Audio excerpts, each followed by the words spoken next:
আসসালামু আলাইকুম বিউটিফুল আপুরা, কি অবস্থা সবার? আমি হচ্ছে মহিমা জাহান। তা আজকে আমি তোমাদের সাথে আরেকটা ডেইলি লাইফস্টাইল ব্লগ শেয়ার করার জন্য চলে এলাম। তা আজকের ব্লগটা কিন্তু আমি রাত থেকেই শুরু করব, রাত বলতে সন্ধ্যা থেকে শুরু করব। তো আমি হচ্ছে সন্ধ্যার দিকে আমার হাজব্যান্ডের সাথে বের হই। আমরা হচ্ছে একটু ফুচকা খেতে গিয়েছিলাম। আমাদের বাসার পাশেই হচ্ছে একটু থাকে না, একটু ঘোরাঘুরির প্লেসের মতো এরকম একটা জায়গা আছে। তো ওই জায়গায় আমরা গিয়েছিলাম একটু ফুচকা খাওয়ার জন্য। তো আমরা একটা নতুন রেস্টুরেন্টের মতো ছোট্টখাট্টো ওইটার মধ্যেই গিয়েছিলাম আজকে ফুচকাটা খাওয়ার জন্য। তো প্রথমে হচ্ছে আমি এক প্লেট ফুচকা নিয়ে দেখলাম, কারণ এদিকের ফুচকা বেশি মজা হয় না। তাই এক প্লেট নিয়ে দেখলাম, যখন দেখলাম যে না ফুচকা ভালোই ছিল তখন আবার আরেক প্লেটও নিয়েছিলাম। তারপরে ওইখানে বসে আমরা একটু খাওয়া দাওয়া করলাম, তারপরে আমি আর আমার হাজবেন্ড একটু আলাপ করলাম কিছুক্ষণ, মানে নিজেদের মধ্যে টাইম কাটালাম। কাটানোর পরে আমরা হচ্ছে আবার বাসায় চলে এসেছিলাম। 8টা সাড়ে 8টার দিকে মেবি বাসায় চলে এসেছিলাম।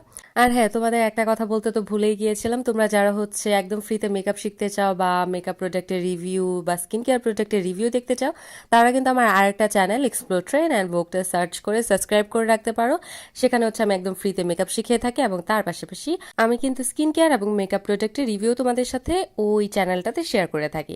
তাহলে চলো আবার আমরা আমাদের মেইন ভিডিওতে ফিরে আসি। এই যে এটা ছিল ওই রেস্টুরেন্ট টাইপ আর কি। ওইখানে ফুচকা এবং টুকটাক যেগুলো হচ্ছে চিকেন ফ্রাই, তারপর হচ্ছে চটপটি, এগুলো সেল করা হয়।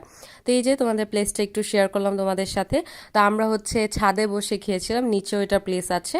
অ্যান্ড এটা হচ্ছে একদমই নতুন হচ্ছে, আস্তে আস্তে তারা ডেকোরেট করছে। ইনশাল্লাহ কিছুদিন পর আরও সুন্দর করে ফেলবে। বাট এমনিতে রাতের বেলা লাইটিং করা ছিল, সব মিলে সুন্দরই লাগছিল। আর আমরা খাওয়া দাওয়া করে তো তারপর চলে গেলাম। আর এটা হচ্ছে সকালের ব্লগ। সকালে হচ্ছে আমি ভার্সিটিতে যাচ্ছিলাম, আমার হাজব্যান্ড আমাকে নামিয়ে দিতে যাচ্ছিল। আর আমি গাছ থেকে একটা ফুলও ছিঁড়ে নিয়ে এসেছিলাম। চিন্তা করেছি যে আমি হচ্ছে আমার হিজাবের সাইডে দিব, কারণ আমি কখনো এইভাবে ফুল দিই না। মানুষ একদম কানের মধ্যে ফুল দেয় বা হচ্ছে হিজাবের সাইডে এইভাবে ফুল দেয়, আমি কখনোই দিই না। কিন্তু কেন জানি আজকে আমার অনেক ইচ্ছা করছিল, তো আমি চিন্তা করলাম যেহেতু ইচ্ছা করছে আর যেহেতু ফুলও আছে আমার বাসায়, তো আমি একটু দেই। তো এই যে সুন্দরই লাগছিল হিজাবের উপরেও। তো আমরা হচ্ছে যাচ্ছিলাম, যাওয়ার পরে আমি হচ্ছে ওই দিন ক্লাস করিনি, সত্যি কথা বলতে। আমি শুধু ভার্সিটির সামনে আমার হাজব্যান্ড আমাকে নামিয়ে দিয়েছে, ওইখান থেকে হচ্ছে আমি আমার ফ্রেন্ডদের সাথে চলে যাই। তো আমরা সারাদিন হচ্ছে খাওয়া দাওয়া করি, গল্প করি।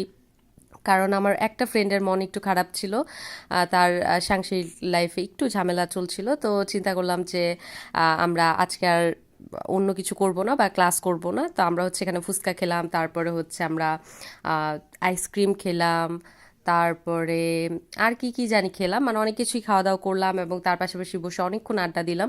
প্রায় 3 ঘন্টা 3.5 ঘন্টার মতো বসে আমরা আড্ডা দিলাম। আড্ডা দেওয়ার পরে আমরা হচ্ছে বাসায় চলে এলাম। তো ওই দিনটা বলবো মোটামুটি সবার জন্যই অনেক বেশি ভালো ছিল। আমার জন্য যেরকম রিফ্রেশিং ছিল, আমার ফ্রেন্ডদের জন্য ওই রকম ছিল। সংসারের কোনো চিন্তা ছিল না, আমরা শুধু আমাদের গল্পেই মেতেছিলাম। গল্প করার পাশাপাশি আমরা অনেক মজাও করি। এই যে আমরা হচ্ছে একটা দোলনার মধ্যে উঠি, ওইটার মধ্যে হচ্ছে আমরা 2টা ফ্রেন্ড ছিলাম, বাকি 2-3 জন ফ্রেন্ড হচ্ছে তারা নিচে ছিল। তারা হচ্ছে দোলনাটা প্রেস করছিল বারে বারে, আমরা বলছিলাম যে আর না। তারা তাও হচ্ছে জোর করে করে দোলনাটা ধুলাচ্ছিল। তো এগুলো নিয়ে আমরা ভয় পাচ্ছিলাম, হাসাহাসি করছিলাম। তো এইভাবেই দিনটা কাটলো। তো এটাই ছিল আজকে আমার ছোট্ট একটা ব্লগ। আশা করি তোমাদের কাছে এই ভিডিওটা ভালো লেগেছে। যদি ভালো লেগে থাকে আমার চ্যানেলটা সাবস্ক্রাইব করে পাশের নোটিফিকেশন বেলটা প্রেস করে দিও। ভিডিওটাতে একটা লাইক করে দিও। আল্লাহ হাফিজ।